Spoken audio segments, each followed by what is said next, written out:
Mashina bankdan qaytmagan yoki yumalagan, dumalagan 2 qo'l, 3 qo'l mashina emas. Bir qo'l Premoy dehqonni qo'lidan 94 million so'mga naqd pulga beraveramiz. Avtokredit qilib olaman desiz, avtokredit ham qilib beramiz. Avvalambor kredit sizga maslahat bermayman. To'lab bilaman, imkoniyatim yetadi desangiz, kunlik atigi 125 ming so'mdan 2022 Mokroasfalt Spark moshincha ideal sostoyaniyda turibdi. Metallari qo'yilgan, 4 ta yumshoq balonlari qo'yilgan.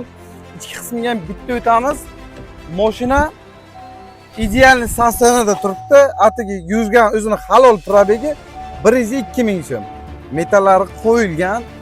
Misol uchun 115 ming so'mdan topish uchun ertalab 6 dan kechki 8 gacha 300 ming so'm, 350 ming so'm topib yuribdi akalarimiz. Oddiy taksida.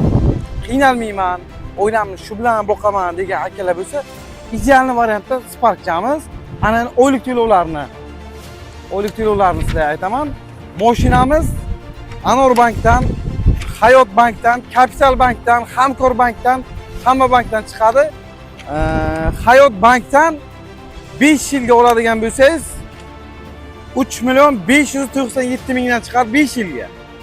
3 million 333 mingdan chiqadi 6 yilga. Qaysi biri ma'qul bo'lsa bemalol kelaverasiz. Boshlang'ich to'lovsiz qilib beramiz.